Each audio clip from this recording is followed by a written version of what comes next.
Welcome to basics of physics. और आज हम यहाँ डिस्कस करने वाले हैं refraction of light through rectangular glass slab. ठीक है। अब रिफ्रैक्शन ऑफ लाइट जो है वो ग्लास स्लैब से हो या किसी ट्रांसपेरेंट मीडियम से हो, ठीक है ना। तो अब यहाँ पे डिस्कस करेंगे पहले रिफ्रैक्शन ऑफ लाइट है क्या, उसके बाद एक ग्लास स्लैब से भी इसको डिस्कस कर लेंगे। ठीक है, चलिए सबसे पहले बात करते हैं कि रिफ्रैक्शन ऑफ लाइट का मतलब क्या होता है। देखिए, when light travels from one medium to other medium, okay. जब लाइट ट्रैवल करती है एक मीडियम से दूसरे मीडियम, मतलब क्या हुआ इनका, मतलब ये हुआ कि जैसे मान लो एक लाइट है जो एयर से वाटर में जा रही है, या फिर लाइट जो है वो वाटर से किसी सॉलिड में जा रही है, या लाइट जो है वो सॉलिड से वाटर में जा रही है। तो यहाँ पे दो अलग अलग मीडियम्स की बात हो रही है। एयर हो गया, वाटर हो गया, दो अलग अलग मीडियम हो गए। सॉलिड हो गया, वाटर हो गया, दो अलग अलग मीडियम हो गए। तो जब लाइट ट्रैवल करती है एक मीडियम से दूसरे मीडियम में, ठीक है ना, तो उसको बोलते हैं हम लोग रिफ्रैक्शन ऑफ लाइट। ठीक है, ओके। चलिए, अब जो डायरेक्शन ऑफ मोशन है वो क्या होता है, बेसिकली चेंज हो रहा होता है। ठीक है ना, डायरेक्शन ऑफ मोशन की अगर हम बात करें तो वो क्या होता है, जनरली हमारा चेंज हो रहा होता है। ठीक है, अब इस डायग्राम को ध्यान से देखते हैं, आपको समझ आ जाएगा कि रिफ्रैक्शन ऑफ लाइट का मतलब क्या है। देखिए, एक मीडियम ये है, दूसरा मीडियम ये है हमारे पास, और ये हमने उसकी बाउंड्री बना रखी है। मीडियम वन जो है वो थोड़ा सा हमने रेयर माना हुआ है, और मीडियम टू जो है वो थोड़ा सा डेंस है। अब रेयर डेंस क्या होते हैं, रेयर मीडियम जो मीडियम इसके कंपेरिजन में थोड़ा सा क्या है, डेंस कम है। मतलब कह सकते हैं कि जिसके जो पार्टिकल्स हैं, मॉलिक्यूल्स हैं, वो थोड़े से दूर दूर हैं as compare to medium two. या फिर हम ऐसे बोलें कि डेंस मीडियम वो मीडियम है जो मीडियम वन के रिस्पेक्ट में जिसके पार्टिकल क्या हैं, थोड़े से पास पास हैं। ठीक है, तो डेंस और रेयर आपको समझ आ गया। ठीक है, अब अगर मान लो एक लाइट है जो मीडियम वन से मीडियम टू में ट्रैवल कर रही है, तो देखिए इस तरह से कर रही होती है। ये जो हमने बनाया हुआ है, ठीक है, दोनों मीडियम की बाउंड्री पे एक नॉर्मल बनाया हुआ है, मतलब perpendicular to the boundary. Okay, जैसे एयर से और वाटर में लाइट जा रही है तो ये उसकी क्या बाउंड्री है। ठीक है, और हमने क्या नॉर्मल बनाया हुआ है किस पे, बाउंड्री पे। सही है। चलिए, एक लाइट है जो आ रही है, ठीक है, इसको हम बोल सकते हैं इंसिडेंट लाइट, है ना। क्या बोल सकते हैं, इंसिडेंस लाइट, है ना, या इंसिडेंट लाइट। और इसको बोल सकते हैं रिफ्रैक्टेड लाइट। क्या बोल सकते हैं, रिफ्रैक्टेड लाइट, है ना। ठीक है, सो ये जो लाइट है ये आ रही है एक पर्टिकुलर एंगल पे और जा रही है पर्टिकुलर एंगल से। ठीक है, तो जो आ रही है वो नॉर्मल के साथ कितना एंगल बना रही है, उसको बोलते हैं एंगल ऑफ इंसिडेंस। ठीक है, तो जो नॉर्मल के साथ एंगल बन रहा है किसका, इंसिडेंस लाइट का, इंसिडेंट लाइट का नॉर्मल के साथ, वो क्या, एंगल ऑफ इंसिडेंस। और जो नॉर्मल के साथ एंगल है रिफ्रैक्टेड लाइट का, वो angle of refraction, not reflection, refraction, क्योंकि रिफ्रैक्शन हो रहा है, रिफ्लेक्शन नहीं हो रहा है। ठीक है, तो इन दो एंगल्स के हम बारे में बात कर रहे हैं। This is the angle of incidence and this is the angle of refraction. Okay, चलिए ये बात तो समझ आ गई कि लाइट जब एक मीडियम से दूसरे मीडियम में ट्रैवल कर रही होती है, उसकी डायरेक्शन क्या होती है, कॉमनली चेंज हो रही होती है, तो उसमें क्या बोलते हैं, रिफ्रैक्शन ऑफ लाइट। अब से कुछ रूल्स हैं और रूल्स को समझ लेते हैं। ठीक है, क्या रूल्स हैं, देखिए दो रूल यहाँ पे हम डिस्कस करेंगे। ठीक है, रिफ्रैक्शन ऑफ लाइट के दो रूल है हमारे पास। पहला है the incident ray of light, जो आने वाली लाइट है, कॉमा द रिफ्रैक्टेड रे, जो जा रही है वापस दूसरी, जो जा रही है दूसरी मीडियम में, एंड नॉर्मल, ठीक है, to the interface of two transparent medium. ठीक है, at the point of incidence, comma all lie in same plane. मतलब क्या हुआ, मतलब ये हुआ सीधा सीधा कि ये जो इंसिडेंस लाइट है और जो रिफ्रैक्टेड लाइट है, ठीक है, दो अलग लाइट होगी। इसके बाद ये जो पॉइंट ऑफ इंसिडेंस है, ठीक है, इस पे जो नॉर्मल है, तो तीन चीज़ें यहाँ पे हो गई। एक तो इंसिडेंस लाइट हो गई, इंसिडेंट लाइट हो गई, और रिफ्रैक्टेड लाइट हो गई, और नॉर्मल हो गया। तीनों के तीनों इस पॉइंट ऑफ इंसिडेंस पे अगर हम देखें, ठीक है, तो तीनों के तीनों एक सिंगल प्लेन में होंगे या सेम प्लेन में होंगे। प्लेन का मतलब हम आपको समझाएं कि जैसे एक्स एक्सिस बाई एक्सिस होता है, तो दो एक्सिस से घिरा हुआ पोर्शन क्या होता है, प्लेन होता है। ठीक है, तो ये जो पोर्शन है यहाँ पे इंसिडेंस लाइट और ये रिफ्लेक्टेड लाइट और ये नॉर्मल, तीनों का तीनों जो पॉइंट ऑफ इंसिडेंस है यहाँ पे, ये क्या आपका सेम प्लेन में है। ठीक है, तो ये पहला रूल हो गया इसका। दूसरा देखते हैं, दूसरे में है the ratio of sine of angle of incidence, the ratio of sine of angle of incidence to the sine of angle of refraction is a constant. The ratio of sine of angle of incidence to the sine of angle of refraction is a constant for the light of a given colour and for the given pair of medium. एक particular colour के लिए और particular pair of medium के लिए जो sign आई है और sine r है, ठीक है, वो क्या होंगे, कांस्टेंट होंगे। This law is also known as Snell's law. इस लॉ को क्या बोलते हैं, स्नेल्स लॉ ऑफ रिफ्रैक्शन भी कहते हैं। तो अगर आपसे पूछा जाए कि स्नेल्स लॉ ऑफ रिफ्रैक्शन क्या है, तो आप बोलोगे साइन ऑफ आई यानी कि साइन ऑफ आर दोनों का ratio is equal to constant. ध्यान क्या रखना है, गिवन कलर यानी पर्टिकुलर कलर की बात हो रही है यहाँ पे, और पर्टिकुलर दो मीडियम्स की बात हो रही है, ठीक है। दो मीडियम, तीसरे मीडियम को डिस्कस करेंगे तो वहाँ पे चीज़ें क्या होंगी, बदल जाएंगी फिर। तो sine i upon sine r जिन दो मीडियम्स के लिए हो रहा है वो क्या होगा, कांस्टेंट हो। जैसे एयर वाटर हो गया, वाटर सॉलिड हो गया, तो दो मीडियम की ही बात हो रही होती है। और कलर क्या होता है, पर्टिकुलर होता है। रेड के लिए अलग हम बात करेंगे, बात करें ब्राउन के लिए तो अलग होगा, क्योंकि वहाँ पे फिर स्पीड का जो है वो चेंजेज आ जाते हैं पर्टिकुलर कलर के, ठीक है। तो आपको ध्यान ये रखना है कि साइन आई और साइन आर है for particular colour and particular two mediums, वो क्या आएगा, आपको कांस्टेंट आएगा, ठीक है।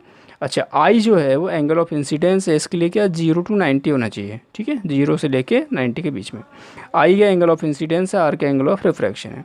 एक एग्जांपल लेते हैं ताकि हमको और ज़्यादा चीज़ें क्लियर हो जाएं, ठीक है। चलिए देखते हैं, तो लेते हैं यहाँ पे एग्जांपल क्या है, a ray of light travelling from air to water. कहाँ से कहाँ ट्रैवल कर रही है, एयर से लेके वाटर में। देखो एयर अलग मीडियम हो गया, वाटर अलग मीडियम होगा, ठीक है। Find the angle of refraction, आपको एंगल ऑफ रिफ्रैक्शन फाइंड करना है फॉर द इमरजेंट रे, जो रे बाहर जा रही है, आउट गोइंग रे है ना, in water if the angle of incidence is 30 degree. देखिए डायग्राम अगर मैं बनाने की कोशिश करूँ तो कैसा होगा, ये बाउंड्री हमने ले ली है ना, ये नॉर्मल ले लिया, ठीक है, और इसमें लाइट आ रही है, तो हम क्या करेंगे, ये इंसिडेंस लाइट है, इसका एंगल ऑफ इंसिडेंस आपको दे रखा है, और यहाँ से लाइट बाहर जा रही है दूसरे मीडियम से, तो ये एंगल ऑफ रिफ्रैक्शन, तो एंगल ऑफ रिफ्रैक्शन आपसे पूछा है, ठीक है। और हमने पढ़ा हुआ है sine i upon sine r क्या होता है, कांस्टेंट। क्या पढ़ा हुआ हमने, sine i upon sine r क्या होता है, कांस्टेंट होता है। अब साइन आई का मतलब क्या है, साइन आई यानी साइन 30 डिग्री है। एंगल ऑफ इंसिडेंस आपको दे रखा है, कितना दे रखा है, 30 डिग्री। और आपको पता है साइन 30 कितना होता है, 1/2। अगर नहीं पता तो आप ध्यान रखना, साइन 30 होता है 1/2, ठीक है। अब साइन आर अगर निकालना है तो बेसिक क्वेश्चन में क्या क्रॉस मल्टीप्लाई कर सकते हैं, इसे यहाँ पे 1 लिख के क्रॉस मल्टीप्लाई करेंगे तो साइन आर जो आएगा आपको क्या आएगा, साइन आई अपॉन कॉन्स्टेंट, ठीक है। चलिए साइन आई यानी साइन 30 अपॉन कॉन्स्टेंट। साइन 30 कितना हो गया, हाफ, आपको पता है, divide by constant. So sine r कितना होगा हमारा, साइन आर हो जाएगा 1/2 इंटू कॉन्स्टेंट। अब अगर आपको एंगल ही निकालना है तो आप इसको ऐसे कर सकते हो कि sine r is equal to 1/2 constant है, आर आपको निकालना है तो साइन को दूसरी तरफ ले जाओ, तो साइन की पावर -1 1/2 कॉन्स्टेंट, ऐसे हम एंगल निकाल लेते हैं, ठीक है। तो ये आपका रिफ्रैक्शन एंगल आ गया, किसका, लाइट का, कि रिफ्रैक्शन हमारा जो है रिफ्रैक्शन एंगल कितना होगा। और रिफ्रैक्शन एंगल जो है वो डिपेंड करेगी कांस्टेंट वैल्यू कितनी है वहाँ पे, ठीक है ना। ओके, सो ये था रिफ्रैक्शन ऑफ लाइट, जिसमें हमने डिस्कस किया कि एक लाइट जो है वो एक मीडियम से दूसरे मीडियम में ट्रैवल कर रही होती है, ठीक है, और एंगल ऑफ इंसिडेंस होता है नॉर्मल के साथ, एंगल ऑफ रिफ्रैक्शन होता है नॉर्मल के साथ। और ध्यान ये रखना होता है कि पर्टिकुलर कलर के लिए, ठीक है, और दो मीडियम्स के लिए जो साइन आई और साइन आर है वो क्या आपका कांस्टेंट रहता है, ठीक है। एंड जो एंगल ऑफ इंसिडेंस है वो आपको क्या होना चाहिए, 0 to 90 डिग्री। और ये sine i upon sine r constant जो होता है उसको क्या बोलते हैं हम लोग, स्नेल्स लॉ, क्या बोलते हैं, स्नेल्स लॉ। सो ये जो दो मीडियम है आपके, एक रेयर हो सकता है, एक डेंस हो सकता है, ठीक है। अब ध्यान देने वाली बात है, अगर दोनों मीडियम एक जैसे हो गए, कैसे हो गए, दोनों मीडियम एक जैसे हो गए, ठीक है, बात को समझना। जैसे मान लो दो मीडियम आपके एक जैसे हो गए, जैसे एक लाइट आ रही है और ये नॉर्मल है, ठीक है, ये नॉर्मल है, ये बाउंड्री है, और ये मीडियम भी सेम है, ये भी मान लो एयर है और ये भी मान लो एयर है, ठीक है। तो लाइट आएगी इस पर, ऐसे आएगी। पहली बात तो बाउंड्री हम बनाएंगे, लेकिन बना दिया, आप समझाने के लिए बना दिया ये। तो जिस एंगल पे आ रही है उस एंगल पे ये बाहर निकल जाएगी, तो कोई भी एंगल में चेंज नहीं आएगा, ठीक है। अगर मीडियम सेम है तो जो एंगल इसको इंसिडेंस मिला होगा वो एंगल क्या मिलेगा, रिफ्रैक्शन मिलेगा ऑलमोस्ट, अगर कहीं पर लॉस नहीं हो रहा है एनर्जी का तो, ठीक है। लेकिन होता क्या है कि ये मीडियम अलग होता है और ये मीडियम क्या होता है, अलग होता है, तो हम बीच में बाउंड्री बना देते हैं। कॉमनली हमको एयर के बीच में बाउंड्री नहीं बनानी चाहिए, लेकिन आपको समझाने के लिए बनाया गया है कि जितना एंगल ये इंसिडेंस होगा उतना ही क्या होगा, ये होगा, ठीक है। ओके, अब कांस्टेंट जो है वो कब आता है, कांस्टेंट आता है इन दो मीडियम के रेयर और डेंस की वजह से, ठीक है। एक मीडियम रेयर होता है, एक मीडियम डेंस होता है, तो वहाँ पे क्या होता है, रिफ्रैक्टिव इंडेक्स आता है, उसकी वजह से कांस्टेंट आता है। अब ये दोनों मीडियम सेम है तो रिफ्रैक्टिव इंडेक्स सेम आया, कैंसिल आउट हो जाएगा, तो जो एंगल इसका होगा वो एंगल इसका आएगा आपका, ठीक है। हाँ जी, सो अब रिफ्रैक्टिव इंडेक्स हम आगे देखेंगे कि रिफ्रैक्टिव इंडेक्स क्या होता है, कैसे क्या जो है उसकी वैल्यूज़ हैं, क्या उसमें जो है चेंजेस आते हैं। बट ध्यान आपको रखना है कि sine i upon sine r जो होता है, sine i upon sine r, ये पर्टिकुलर कलर और पर्टिकुलर टू मीडियम्स के लिए क्या होता है, कांस्टेंट होता है, ठीक है। That is the Snell's law of refraction. So I hope आपको समझ आया होगा रिफ्रैक्शन ऑफ लाइट, ठीक है। और मैंने समझाने की कोशिश की है। अब यहाँ पे जो है ये चीज़ पूछ सकते हैं, ग्लास स्लैब तो आपने बनाई नहीं। देखिए ग्लास स्लैब क्या होता है, एक ग्लास का एक जो है रेक्टेंगुलर पीस होता है, वहाँ पे क्या होता है, रिफ्रैक्शन होता है, और हम वहाँ पे angle of incidence, angle of refraction में बात करते हैं। हाँ ये हो सकता है कि ग्लास स्लैब की अगर बात करोगे तो थोड़ा सा ये चीज़ में आ सकती है कि भाई ग्लास स्लैब में हम लोग जो बात कर रहे होते हैं, देखिए मैं इसको समझा देता हूँ कि जैसे आपके पास एयर है और ये आपके पास ग्लास स्लैब है, ठीक है। देखिए ये आपकी हो गई नॉर्मल, ये ग्लास हो गया, ये एयर हो गई और ये एयर हो गई, ठीक है। एक लाइट आएगी जो यहाँ पे इस तरह से इंसिडेंस एंगल है ना, ये थोड़ा बनने में हो सकता है थोड़ा सा गड़बड़ हो जाए, ये एंगल ऑफ रिफ्रैक्शन हो गया इसका, ठीक है। ओके, अब एक नॉर्मल यहाँ बना सकते हैं हम लोग, और इसके बाद फिर से यहाँ पे एक नॉर्मल 1 हो गया, ये नॉर्मल 2 हो गया, नॉर्मल 2, ठीक है। और यहाँ से हम इस इमरजेंट लाइट को निकालेंगे तो ये इस तरह से बाहर आ जाएगी। ओके, ये क्या होगी, बाहर आ जाएगी। तो पहले टर्न करी टूवर्ड द नॉर्मल, फिर बाद में क्या होगी, अवे फ्रॉम द नॉर्मल, तो एयर से एयर में आ गई। तो ये ग्लास स्लैब से हम रिफ्रैक्शन दिखा सकते हैं। चीज़ यहाँ पे डिस्कस करते हैं कि लाइट हमारी मान लो रेयर मीडियम से डेंस मीडियम में जा रही है, या फिर डेंस मीडियम से रेयर मीडियम में जा रही है, तो क्या इसका बिहेवियर रहता है। देखिए अगर लाइट रेयर मीडियम से डेंस मीडियम में जा रही है तो क्या होता है, ये लाइट जो थी बेंड कर जाती है टूवर्ड द नॉर्मल, ठीक है।